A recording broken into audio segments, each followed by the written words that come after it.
Just Eff It. Hi, I'm Romy. Hi, and I'm Carla. And together we are the EFFing Madres. We are here to invite you guys into stories of some inspiring madres who have changed their lives through an Eff It moment. So here we go. Just Eff It. Good morning. Good morning. Happy Monday, you guys. Hello, happy Monday. I was saying Carla looks like a gorgeous black swan Natalie Portman this morning, so just really bringing it. And I was saying Romy looks like Demi Moore, so look at us moms pulling it together, starting our day off, feeling good. Together. Wearing some red lipstick today because I felt feisty. Because fuck it, why not? Why not put some red lipstick on, right? I'm just gonna get it all on my teeth. It's okay. It's fine. Totally fine. Yeah. Yes. More of a reason to lick my teeth more. You know? Oh God. That's 100. That's 100, Carla. Yeah, that's 100. Okay, so if you haven't joined us for any of the previous episodes and you're new here, we are the Eff It Madres and Madres. Sorry, I need to say it the Latino way. We are Madres supporting Madres, which means moms supporting moms. This podcast is basically what it's about is moms who have gone through an Eff It moment, and not just any like random Eff It moment because we have billions of them all day, every day, but we're talking about like the life-changing, pivotal Eff It moments that have changed the trajectory of their lives and their families' lives. So we wanted to create a platform so that we could create a space where moms can support other moms who are going through it or want to have it, so that we can all get our Eff It moment, which is really we can be really inspired by each other's Eff It moments. We can be encouraged to have Eff It moments. Listening to Eff It moments is helping you and I on, every time we speak to somebody, and we were in the middle of ours. That's how we got here. So, I have to say that this Eff It moment for this podcast episode is really kind of special to me because it's your mama. It's my madre. Yes. We have Romy's madre on.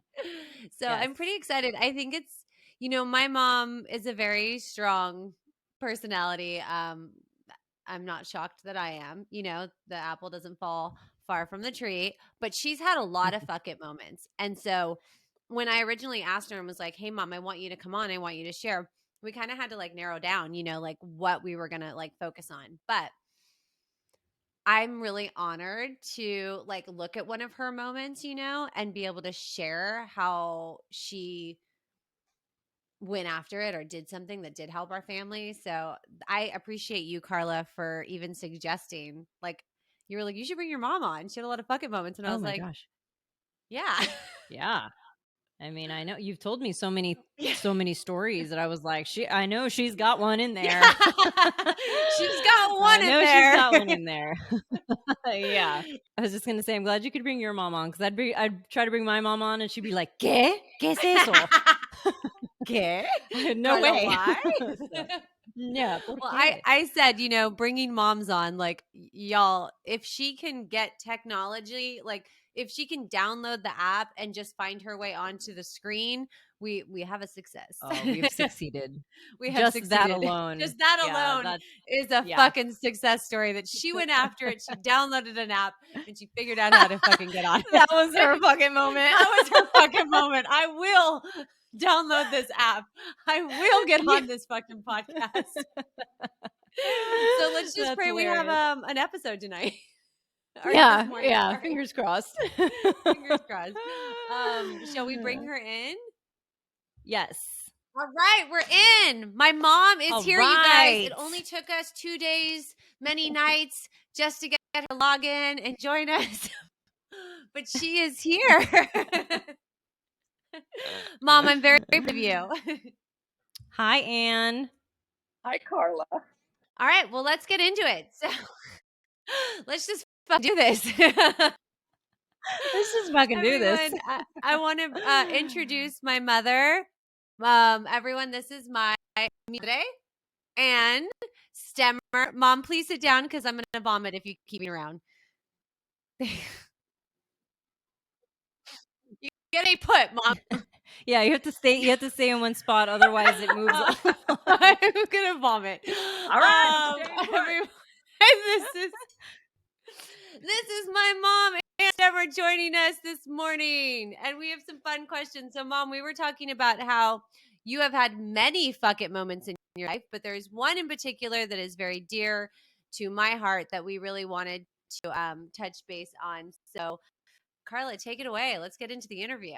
All right, Anne. So the first question for you is, when did you decide to just F it, and why? Well, there's lots of them, but the one we're specifically talking about tonight is in regards to Andy, Romy's brother. So he was born with a genetic disorder.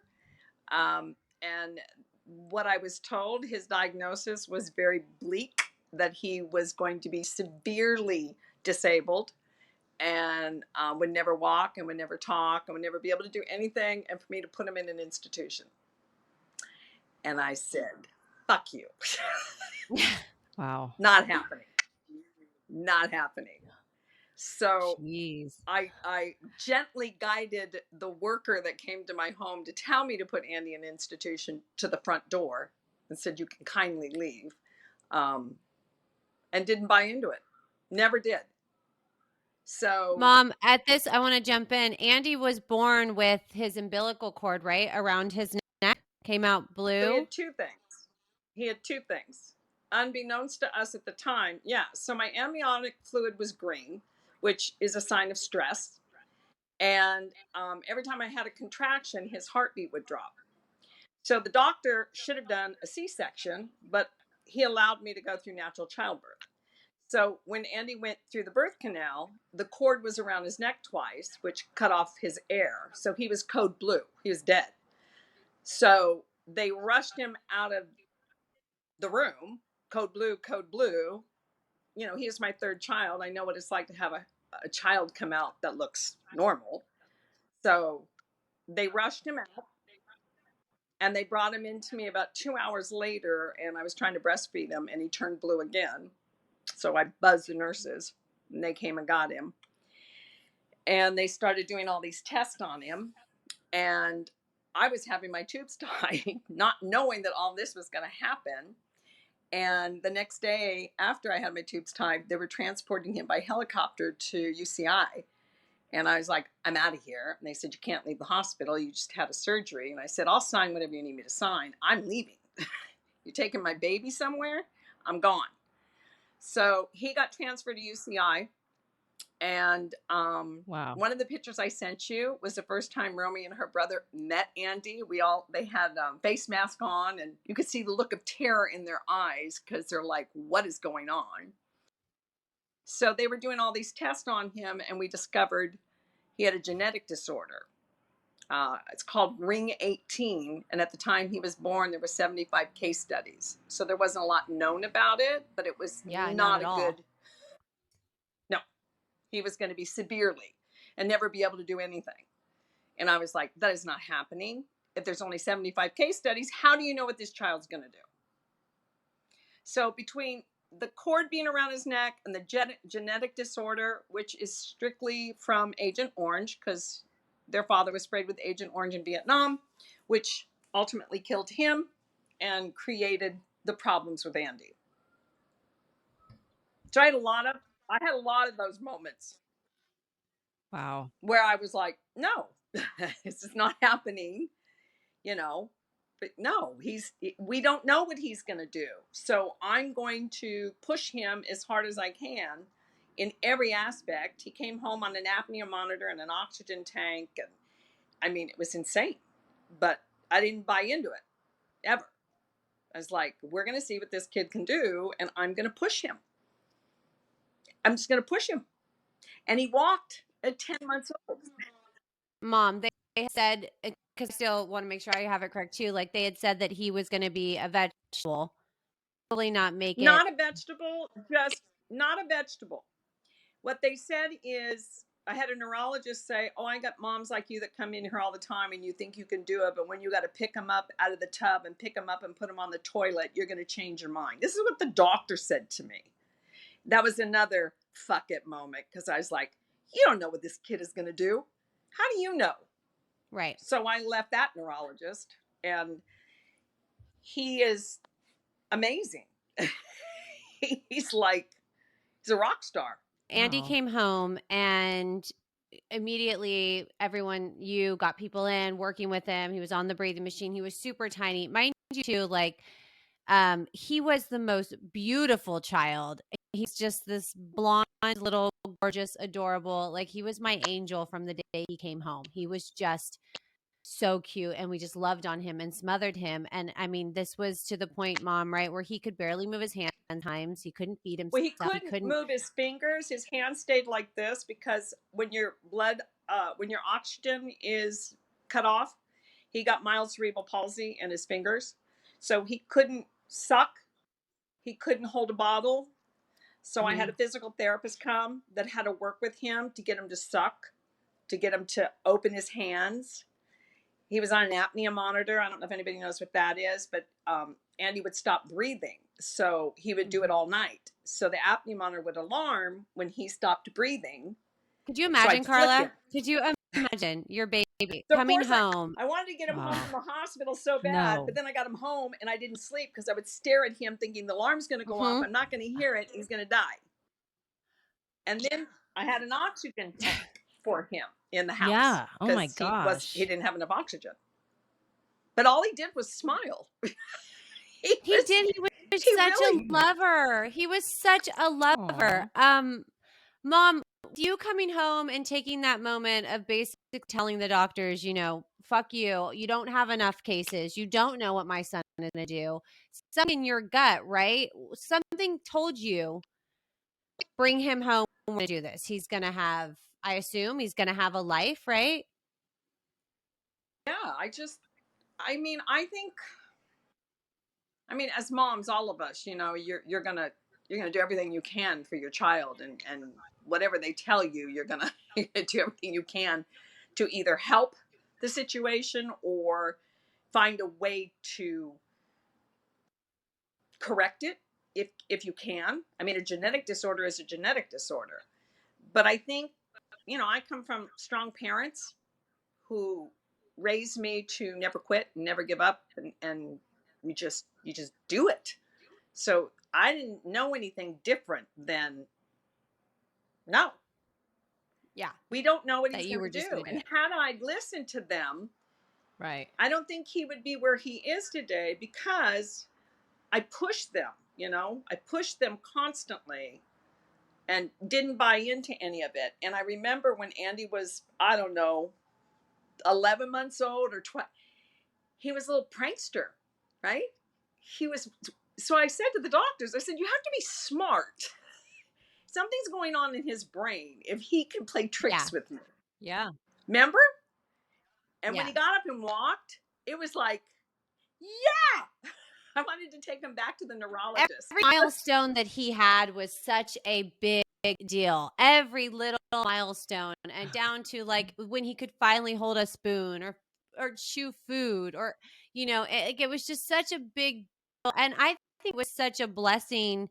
It was a blessing for me to have a sibling like that, to be able to just love him so unconditionally, to feel that love from him. He has been an angel in my life, an angel in everybody's life. I've met him because he is just kid is love. He is just love.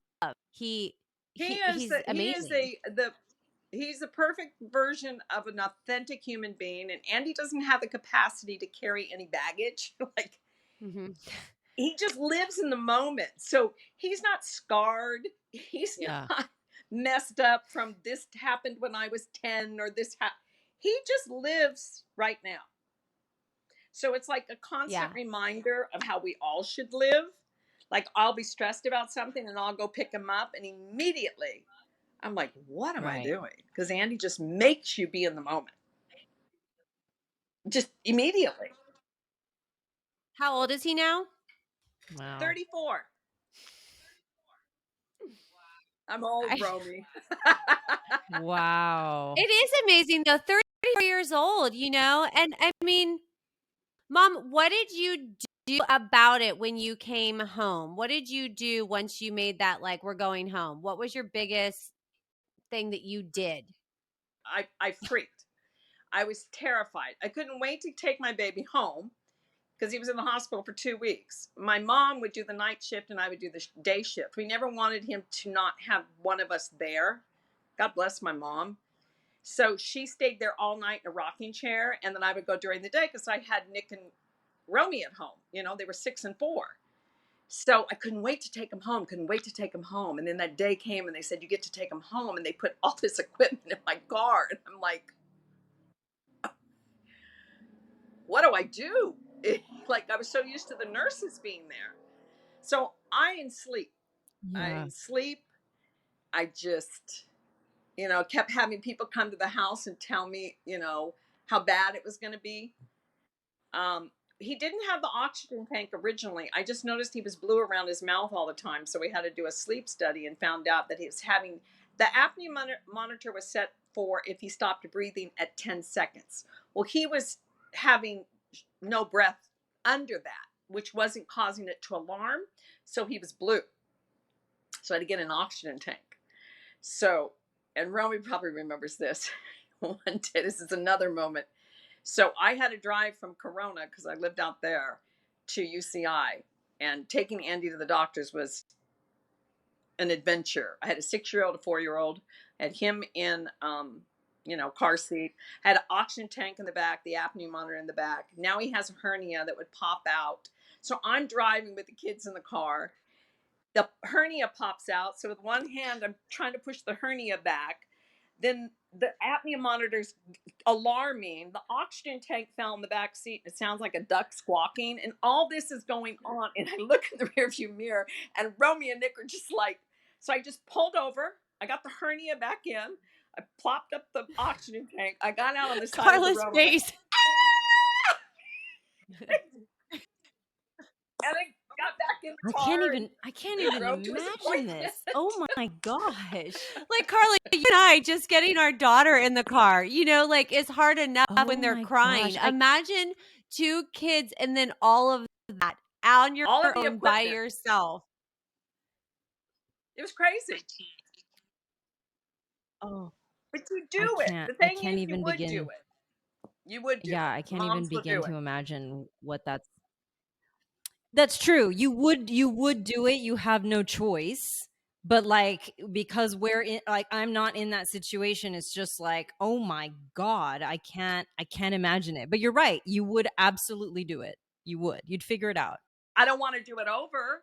I mean, now when I look back at it, I'm like, oh my God. Yeah. But there's a reason why I'm like this, Gosh. Carla. That little boy. I mean, she had to raise me, Okay. Nick, and Andy, so bless her. Yeah, because Nick got diagnosed later that had learning disabilities. I'm like, no. We're just having one. We're not. I'm sorry, we're not having 2. Yeah, my other brother ended up having some issues as well. I mean, all of us ended up having something from my dad's Agent Orange, which we figured out later. But Andy was like the blessing of it all, because, like Mom said, Yeah. Andy was never aware of all it, and he still really isn't. His reality is life is good, man. He likes ladies, he loves to dance, he loves sports. He's not in any kind of reality that lets him feel like he's different at all. There's He's like anything wrong with it. man in the town. That's awesome. Yeah. And if he doesn't like somebody, he's like, no, thank you. No, thank you. Okay. Like, no, that doesn't work. I mean, he's just so like, he feels people, right? Oh, He man. knows if someone isn't a genuine person, and he's just Yeah. 100%. He is 100% authentic. 100%. Like, Yes. So that's a gift for me Yeah. and Romy. That's amazing. I think it's cool to say, like, to share the fact that Andy has been in all kinds of Special Olympics. He loves sport. He loves bowling. He does love the ladies. He's had girlfriends. He's gone to prom. He has, been on dance teams. He's a major dancer. We've, as his family, been able to see this little boy who they couldn't get to chew or hold hands turn 31, turn 32, turn 33, dance on stage, go to prom. I mean, could you imagine if you didn't say fuck it and you No. didn't give this kid the opportunity? Could you imagine? He's had such a beautiful life. What was the other choices they were giving you? Like that you were like, no, fuck. They told me to put him in an institution. They literally, the woman sat down at my kitchen table, came to my house and said that I should really consider putting him in an institution because I had 2 other children. It was good. And I literally, Carla, because I'm writing a book called Andy's Mom, I literally in the book said, the nicest thing I did to that woman, because I was going to let her have it, was to say, I'm going to kindly walk you to the door. Bye. Like, don't come to my house and tell me to put my kid in an institution. Right. He was 2 months old. So I'm assuming all you felt was just pure anger and just like, Oh, yeah. I was tired of people telling me what he wasn't going to do, and I decided to focus on what yeah. he could do.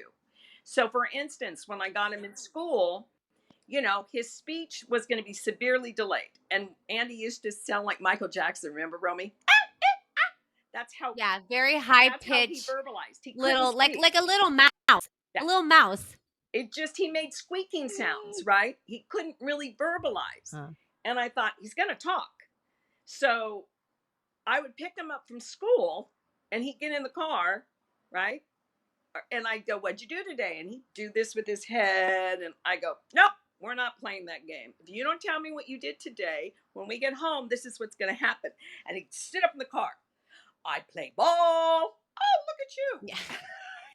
You have words. So he would be embarrassed to talk to people, because they wouldn't understand him initially. So he'd stop and look at me and I'm like, nope, you tell him what you're saying. You need to speak. And you know what? And then That's at still school, something that yeah, I do. I make you him still talk. do that with him. Like we'll be seeing and you'll ask him questions and he'll go, no, and you'll be like, no, Andy, like focus, talk to your sister, talk to your niece, like to the people around you, and he will. It takes him a minute, but he will.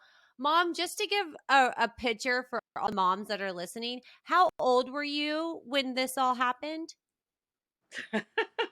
I'm 29. I was 29 when I had him. He was born March 2nd, 1988. So I was 29 and I turned 30 that following 2 weeks later. Wow. He's incredible. That's I'm incredible. really, really fortunate. I am.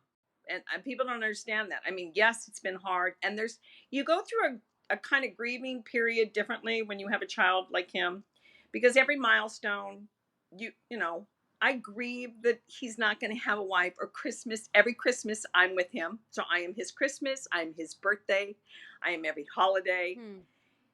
There's times I don't want to do that, to be honest, but so I grieve different stages that he thinks he won't have in life that he has no idea of. He's not grieving anything. But as a mom, I'm like, gosh, it would have been nice. What would he have been like? Because he's so athletic and he was just this personality. And I think, if he wasn't disabled, who would he have been? And then I don't let myself go there, because who he is amazing. And he's here for a reason. He is. I mean, I saw what it did with Romy. Right. When Romy was in high school, every kid in Andy's classroom asked Romy to prom. They would call her because she would give her number to them because she felt so sweet towards them. And they were all calling her, asking her to go to prom. He was always in the classroom with with all like his peers and stuff, and they would see me on campus and they would like wave and they knew I was his sister, and then like they'd ask for my number and I'd give them my number, and then I'd have remember those see-through phones back in the 90s like in my room. I'd be getting phone calls from like all the kids in his class, and I was like, I think I made a mistake because now they're calling me like all the time. Yes. But yeah, I mean, I loved every part of being his sister.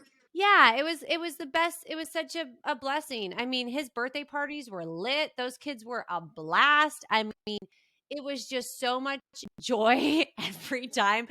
I mean, it was I mean, there were stories for days, but I will say as what you were just saying, Mom, as far as like your boys aren't probably gonna, and Andy get married, have kids. I mean, maybe. I mean, we've had moments. Yeah, but it's not the same. It's not. It's he would like to, Yeah. So it really was me. but it's not going to happen. Right. That's why you should be so happy I got married so many times, Mom. I was just kind of making it for the boys. Well, that's a whole other moment. That's another show. I wanted to ask really because when you were talking about when you like had already two kids, right? By the time Andy was born, right? Two?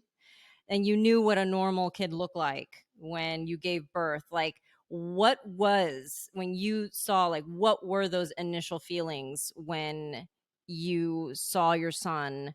And saw him dead. Basically, he was dead. So I think you go into like I went into just total mom mode. You know, like no, like I just no, and I yelled at Richard to run Richard's my dad. and follow Yeah. them because they just code blue and ran with my baby gone, and I didn't know if he was alive for probably 20 minutes because they were working on him. Yeah, I didn't. Oh my god. That was not a good moment. Jeez, that's a trauma. That's aside from birth itself. You were suffering, you went from one trauma to another. That's oh my gosh, No. It was I can't awful. even fathom. Then when they finally brought him into Oh my me, god. because Richard stayed in there and they were, trying to get that. He had swallowed all the meconium, is in his lungs. So they were trying to get it Oh. out so he could breathe, Oh, jeez. So I had to wait till they did all that. Nobody's telling me because they're working on him. So I just kept saying, "Where's my baby? Where's my baby?" And they finally brought him into me. And, I wanted to breastfeed him immediately because that's, what you do. And he got on and he turned completely Oh blue my again. God. And I just No. freaked. No. And, buzzed the nurse and she came running in and took him out again. And I didn't see him. I didn't get to hold him. I didn't get to. He was in that little glass box when we came in, and we had to like put our mask on and we had to put our hand through, and he had all the machines hooked up to him and like keeping him alive basically. Yeah, I was sick. So I'm coming in to see my baby brother, and I remember it was a traumatic in a sense experience at a young age to see your little brother being kept alive this way, but I mean, immediately when that little boy came home, for me, he has held the most special place in my heart. I mean, Romy is yeah, like mothered yeah, him. since the day He loves he came home. He calls me Calls her Roro because Roro. he could never say Romy. So that's where the nickname Roro came. I think my Instagram at one point was Roro, and it was because my brother just couldn't fully say Romy, so it was Roro. Romy. Roro. Yeah, and I mean, Oh. I can't imagine trying to show up, Mom, for me and Nick while dealing with that and yourself. Like, how did you show up for anyone other than him? I don't know. You just do it. I mean, what do you do? Yeah.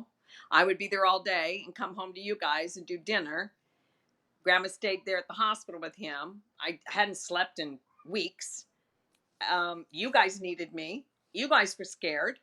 You guys didn't know what was happening because you don't realize when you have a child like that. And Romy was old enough, 6 years old. Life changed dramatically at that point because everything went to him that first year. Oh, I'm sure. I mean, it Yeah. took all my time. Yeah. So it's not that I was neglecting them, but he was so sick. And so they're not getting everything Right. they probably needed from me at that time because I'm trying like hell to make sure this kid Stays alive. breathes. Yeah. No, when Andy was 5 months old, I left their dad. He couldn't deal with it. And I learned later on why. Mom, I want to reference this because Carla will understand this too. And my dad is like old school Hispanic man.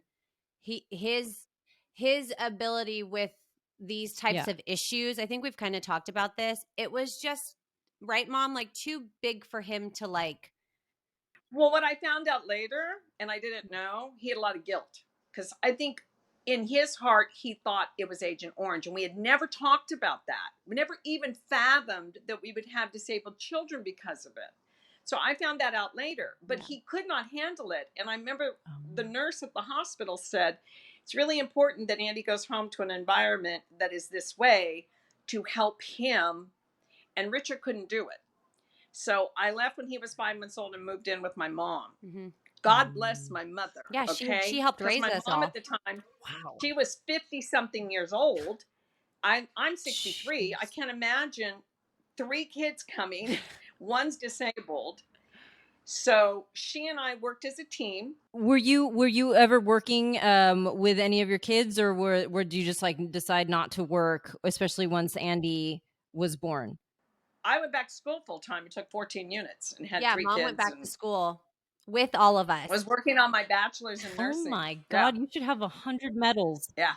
With all of us home and my grandma raising us, helping us. My dad was out of the picture for the most part. And she was like, Mom, weren't you working at like Blockbuster at night and then going to No, school? I did that for 2 weeks and came home and went, I can't raise 3 kids on this. And I drove up to see my father in Vegas. He lived in Vegas, and I drove up there and I said, You're what do I breaking do, up. Pop? He goes, you need to go to Uh-oh. school. You need to get a degree. I said, how am I going to do that? He goes, you'll just do it, Em. I'm like, okay. So I did. And I went through the summers and I went, and when the girls, when Wow. Rummy had days off or the kids had a day off from school, I still had to go. So I'd take them to class with me. Do you remember that, Rummy? Yeah. Yeah. I loved going to school with my mom. It was like the best day ever to have. I think it was to have that time with her because I didn't have a lot of it because she was so They didn't have busy it. and she was trying to figure out a career to take care of the 3 of us. And then so much of her energy went to the boys. And so if there was ever a day that I didn't have school and I could join my mom at her city college, like it was my bonding time, you know? So, it's been wonderful for me, Carla, is because Romy had a baby. It changes your perspective of motherhood and her understanding of me as a woman, not just her mom, but as a woman that was going through that and that will make me cry. That's been life changing because she's the only one that could ever say that to me out of my children. You know what I'm saying? Yes. So that meant a lot to me, Romy. Yeah, and I think that's why Yeah. it's really important for me to be able to interview you, Mom, is because my mom can't have the boys look at her in that journey and acknowledge or know what it was like for my mom. They don't see it because they can't necessarily comprehend it or view it that way, but I'm the only one out of the 3 of them that, go with me here, people. That is relatively with it, right? Okay, guys. Like I'm we don't like the word normal, but we'll use it for Yeah, but I'm the one that like can understand and watched what she went through. I'm the oldest and now I'm a mother. So like I am the only one that can reflect with my mom about that and then as a mother, bring her on here and be like, "Wow, that was a big thing that you did because I am a mother, I am a woman. I can't even imagine, I just obviously you've taught me and Carla and I would do the same thing. If it came down to it and that's what our situation was, we'd fucking do it, right? Because that's what we do as mothers. We would fucking do it. But I mean, as a mother I'm juggling a job, a career, a daughter, all the things. I can't I give you so much praise, Mom. I do because you were handed so much and you're still very young when all this is happening and dad wasn't in the picture. Yeah. Huh? And you're so I know, right? happy. You're so happy all the time. Like I don't know how have you been able to be so like lighthearted and like smiling all the time? Well, I mean, I think part of that's innate, and I had amazing mom that helped. If I didn't have my mother, honestly, I couldn't have done it. There's no way. My mother gave up her life She to did. help me, and we had a bond that is like unbelievable because she was a very unselfish woman. And Yes. she said that Andy came because my mother had so many scars and so many issues because her mother was not a great mother to her. And she said that she was given Andy to heal. It was the first time my mother ever experienced unconditional love. So he healed people, everybody he touches, he heals, because he healed my mom. And my Well, mom changed. grandma had a lot of hangups with how she was as a mother to my mom and my mom's siblings. My grandma had a lot of trauma with just not knowing from her mother how to show up.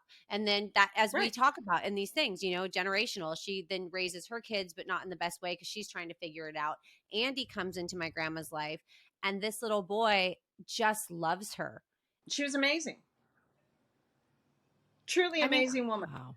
Carla, if our daughters, you know, were in this Wow. situation, like, and gave birth and needed help, I mean, what do? You know, you show up.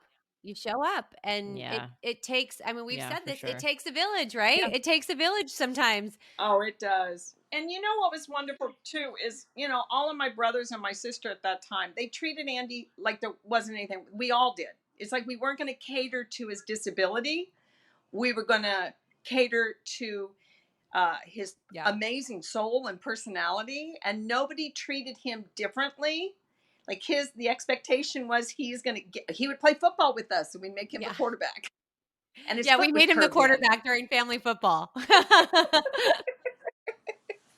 What did it do by doing this, by making that choice to just tell the doctors to fuck it? What did it do for our family? What do you think it did for all of us by you making that decision?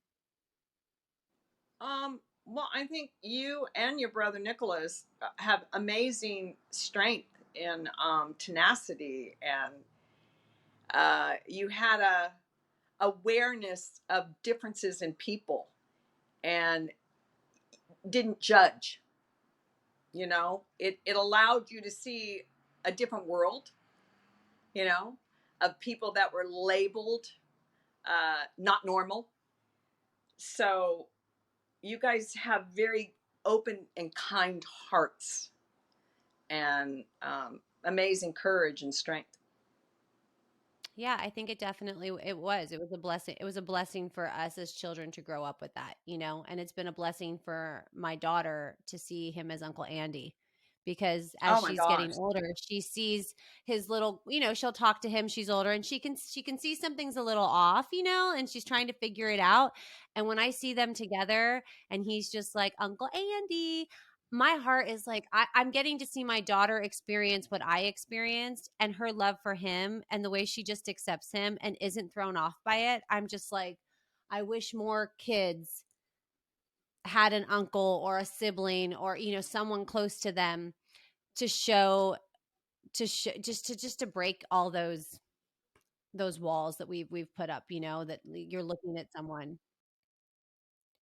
Okay.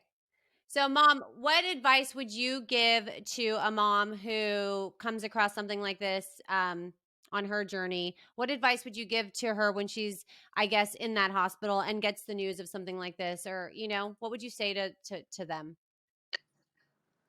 um, do not give in to any of the bad news, to continue to just believe, do as much research as you can for yourself, because doctors talk in their language.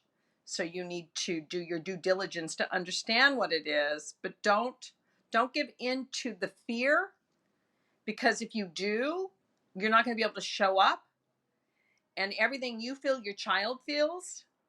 So pray, um, and believe. Just believe.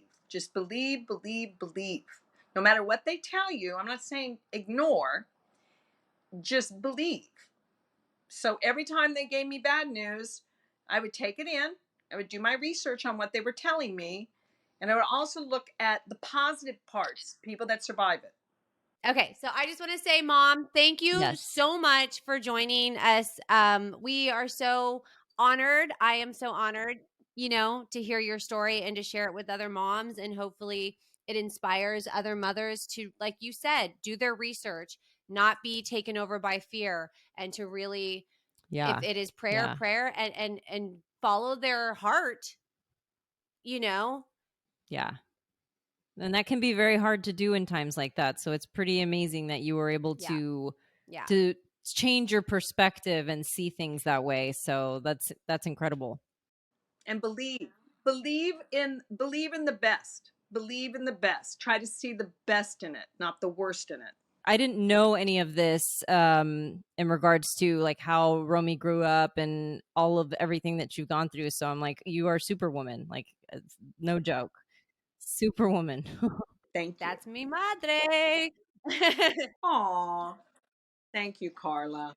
Thank you to my mom so much for coming on and sharing her story with us. We wanted to let everybody know, in order to help families find resources for intellectual and developmental disabilities in children, please visit the Harbor Regional Center at www.harborrc.org for more information.